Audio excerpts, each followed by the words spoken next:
क्या कहेंगे आप? देखिए, बीमारियों को तो मैं बताऊंगा कि जो भी फैलने वाली हैं, लेकिन मैं सबसे पहले एक अपना पॉइंट रखना चाहूँगा कि जैसे भी आप कहीं, आप मान लो कि कहीं बिश्नाह में अभी आप आ रहे हैं कहीं बाहर से, आपको बिश्नाह नहीं पता कहीं भी है, कहाँ है बिश्नाह, तो आप जहाँ गंदगी के ढेर आपको सड़कों पे आने दिखने शुरू हो जाएंगे तो समझ लेना कि आप बिश्नाह में पहुँचने वाले हैं। ये एक बहुत शर्मनाक एक बात है कि जैसे भी कोई आदमी बाहर से बिश्नाह में आता है तो सबसे पहले उसको रोड पे दिखते हैं गंदगी के ढेर, और इन गंदगी के ढेर से हमें बहुत खुद शर्म आती है कि यहाँ पे म्यूनसिपैलिटी ने यहाँ पे ये ढेर उठा के इसको क्लीन करना चाहिए। ये खुद अंदर से उठाते हैं और बाहर फेंक देते हैं, और अंदर से भी तब उठाते हैं जब वहाँ से आप उसको बदबू आनी शुरू हो जाए, वहाँ से बीमारियाँ फैलनी शुरू हो जाएँ। उसके बाद उस ढेर को उठाया जाएगा, उसको ढेर को उठाने के बाद जहाँ पे बिश्नाह के एंटरिंग पॉइंट है वहाँ पे ये फेंक देंगे। उसके बाद वो जहाँ भी सड़ना शुरू होगा फिर उसको उठाएंगे, फिर आगे फेंकेंगे, और ये सिलसिला इनका चलता जाएगा। और जो ना तो सफाई हो रही है यहाँ पे, और ना ही यहाँ पे गंदगी को हटाया जा रहा है, ना बीमारियों के बारे में सोचा जा रहा है। अभी आ रहा है एक बरसात का मौसम लगभग ख़त्म होने वाला है और बीमारियाँ जागने वाली हैं। अभी एक बहुत बड़ा एक मुद्दा आता है डेंगू का, और देखिए हर साल डेंगू आता है। डेंगू किस वजह से होता है? ये वाटर लॉगिंग की वजह से, और वाटर लॉगिंग पे कोई भी काम नहीं किया जा रहा है। यहाँ पानी के खड्डे बने हुए हैं, वहाँ पानी है, जहाँ गंदगी के ढेर लगे हुए हैं वहाँ गंदगी के ढेर हैं। और यहाँ मुझे सुनने में आ रहा है कि अभी इनके पास एक फॉगिंग मशीन भी नहीं है, और यहाँ हर हफ्ते फॉग होना चाहिए, वहाँ इनके पास मशीन ही नहीं है, तो ये कैसे फॉगिंग होगी? ये संभव नहीं है कि अगर म्यूनसिपैलिटी काम नहीं करेगी और सफाई हो जाएगी। म्यूनसिपैलिटी को आगे आना चाहिए और काम करना चाहिए। और आप देखिए बीमारियां हैं, बीमारियों के बारे में आज सभी लोग अवेयर हैं। जैसे मान लो अभी डेंगू का सीज़न है, डायरिया का होगा, मच्छर फैलेंगे, मलेरिया होगा, और भी कई तरह की बीमारियां हैं जो कि गंदगी की वजह से ही फैलती हैं। तो अगर गंदगी को हटा के एक अच्छा वातावरण पैदा किया जाए, एक तो हमें दिखने में अच्छा लगेगा, हमारा बिश्नाह एक अच्छा बिश्नाह दिखेगा, और गंदगी से हम दूर रहेंगे, बीमारियों से दूर रहेंगे।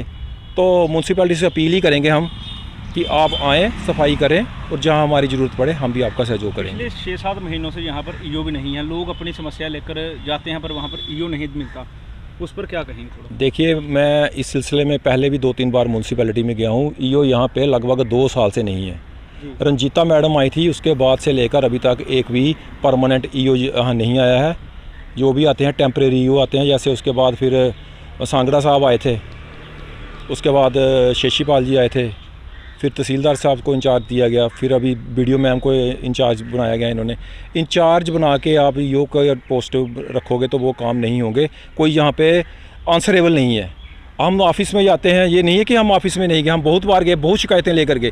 वार्ड नंबर 1 की गली का मसला था, वहाँ भी हम 3 बार गए हैं, लेकिन अभी तक सुनवाई नहीं हुई। यही बोला जाता है कि प्लान में डाल दिया है, क्योंकि यहाँ पे कोई आंसरेबल नहीं है। हम किसको कंप्लेन करेंगे? अगर हम मसला उठा के जाते हैं तो वहाँ बोलते हैं कि अभी ईओ नहीं है, ईओ नहीं है, तो वहाँ एक क्लर्क बैठा है। वो क्लर्क क्या करके देगा? क्लर्क ज़्यादा से ज़्यादा हमारी एप्लीकेशन रख सकता है, और कई बार तो वो एप्लीकेशन भी नहीं रखते। एक बार हम एप्लीकेशन देने गए थे, हमारी एप्लीकेशन को भी नज़रअंदाज किया गया था, फिर हमें मीडिया में आए थे, उसके बाद वो एप्लीकेशन ली गई थी।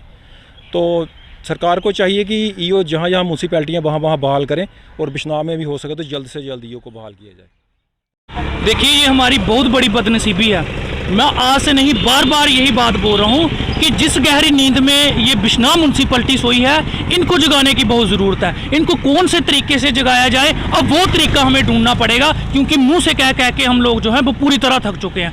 आगे आने वाला त्योहारों का सीज़न है, नवरात्रे आने वाले हैं, त्यौहार आने वाले हैं। कोई ऐसी गली, कोई ऐसा चौराहा, कोई ऐसा चौंक नहीं मिलेगा यहाँ पे आपको गंदियों के ढेर नहीं मिलेंगे। आज फॉगिंग करने के लिए यहाँ पे कोई नहीं है। आज पहले यहाँ पे हर साल जो है, हर हफ्ते जो है, हर वार्ड के अंदर जो है फॉगिंग होती थी, जिससे ज़्यादा नहीं तो कुछ ना कुछ तो जो है बीमारियों को रोकथाम लगती थी। परंतु वो भी काम नहीं इनसे। इनकी मशीनरी, जब इनसे पूछो, मशीनरी इनकी ख़राब, जेसीबी इनकी ख़राब, गाड़ियाँ इनकी ख़राब। इनके पास है क्या? मुझे ये बताएं। साल का जो है करोड़ों रुपया बिश्नाह म्यूनसिपैलिटी कमाती है। 10,000 से ज़्यादा लोगों के घर हैं जिनसे ये हर महीने 100 रुपया किराया लेती है। उसके बाद हर इनके टेंडर हैं, इनके रेडी फड़ी का ये पैसा कमाते हैं। उसके बाद ये फ्लैक्स के जरिए पैसा कमाते हैं, ऑटो के जरिए ये पैसा कमाते हैं। जाता कहाँ है? ना यहाँ पे कोई मौके का ईओ है, ना यहाँ पे कोई सुपरवाइजर ऑफिसर है जो यहाँ के आकर के यहाँ पे देखे, और ना ही यहाँ पे कोई नेता है जो इनसे पूछ सके, जो इनके कोई जिम्मेवार नेता जो इनसे कोई बात कर सके। क्योंकि बात यह है, यहाँ अन्नी पीसे कुत्ती चाटे वाला हिसाब किताब है। बिश्नाह में आज से नहीं, यही सिस्टम काफ़ी देर से चल रहा है। लोगों की बात सुनने वाला कोई नहीं है। डायरेक्टर को फ़ोन करोगे, डायरेक्टर झूठले ढकोसले दे करके, झूठी बातें करके बोलेगा नहीं आप ऑफिस में जाएं, काम कर देंगे। इनके ऑफिस में जाएं, वहाँ पे एम्प्लॉय तक नहीं मिलती है। ऐसी खस्ता हालत जो है हमारे बिश्नाह एरिया की है। आप ये चौक छोड़िए, आप बिश्नाह के 20 चौकों में जा करके देख लीजिए। अगर किसी चौक में सफाई हुई होगी तो मैं कहूँगा म्यूनसिपलिटी काम कर रही है। यहाँ पे क्या कर रहे हैं इनके कर्मचारी, क्या कर रहे हैं इनके सेक्रेटरी, क्या कर रही है इनकी टीम? यहाँ पे केवल और केवल सरकार को बेवकूफ़ बना रहे हैं। ये हमारे पैसे का, टैक्स पेयर के पैसे से ये लोग तनख्वाह लेते हैं, और जब हमारे लोग इनके पास कंप्लेन लेके जाते हैं, एप्लीकेशन लेके जाते हैं, हमारी नाली का सुधार कीजिए, हमारे चौक का सुधार कीजिए, हमारी गली का सुधार कीजिए, और लोगों को बेवकूफ़ बना के घर में वापस भेज दिया जाता है। हम इस पे कार्रवाई कर रहे हैं। हमारे टेंडर पास कर दिया। मैंने पिछले साल हमारे बिश्नाह म्यूनसिपलिटी में केवल एक पार्क है, पूरे बिश्नाह में एक पार्क है। बहुत शर्म की बात है, उस पार्क में कोई सफाई करने तक नहीं जाता। और जो वहाँ का जो पार्क का जो माली था, उस माली को अटैच करके कभी तहसील ऑफिस में भेज देते हैं, कभी म्यूनसिपलिटी ऑफिस में भेज देती हैं, कभी पानी पिलाने के लिए जो है एमएलए के ऑफिस में भेज देते हैं। मुझे बताइए, जो आदमी जिस ट्रेड से भर्ती है उससे उसी का काम लिया जाए ताकि लोगों को राहत हो। वहां पे आप जाकर के देखेंगे, मैं 2-2, 3-3 फुट का जो है घास इकट्ठा हो रखा है। वो किसकी जिम्मेवारी है? लोगों की जिम्मेवारी है। लोग करेंगे घास साफ, लोग करेंगे पार्क की सफाई, लोग करेंगे वहां पे पेड़ पौधों की रक्षा। ये किस काम के लिए है?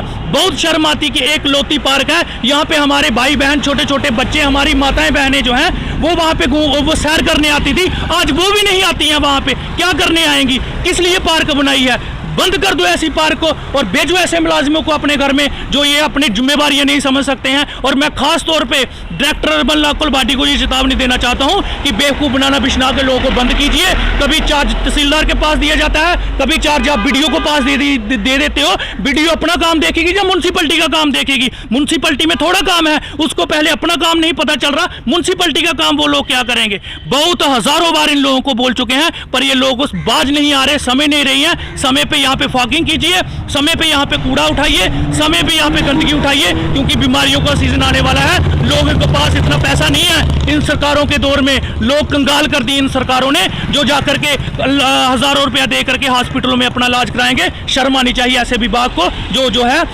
केवल तनख्वाह लेती है और एसी रूम में बैठ के लोगों को बेवकूफ़ बनाते हैं। अगर आप अपने सपनों का आशियाना बना रहे हैं तो एराकॉट कंस्ट्रक्शंस है आपकी पहली पसंद, क्योंकि यहाँ सिर्फ टाइल्स, सैनिटरी और हार्डवेयर प्रोडक्ट्स की विशाल रेंज नहीं मिलती, बल्कि साथ में मिलते हैं ढेरों फ्री गिफ्ट्स, और वो भी हर शॉपिंग पर। एराकॉट कंस्ट्रक्शंस में ट्रेंडिंग और लेटेस्ट डिज़ाइनों की बड़ी रेंज है। एराकॉट कंस्ट्रक्शंस फिर ला रहा है अपने कस्टमर्स के लिए साल का सबसे बड़ा मौका। शॉपिंग करो और बन जाओ लकी विनर, क्योंकि इस बार इनाम सिर्फ ऑफर नहीं, एक जश्न है। और यही नहीं, इस बार आपको बिल्कुल नई Alto car, scooties, 10 smart mobile phone सहित अन्य शानदार इनाम जीतने का मौका भी मिल रहा है। तो देर किस बात की, आज ही आए एराकॉट कंस्ट्रक्शंस, जहां घर का सपना भी पूरा होता है और शॉपिंग बनती है फायदेमंद।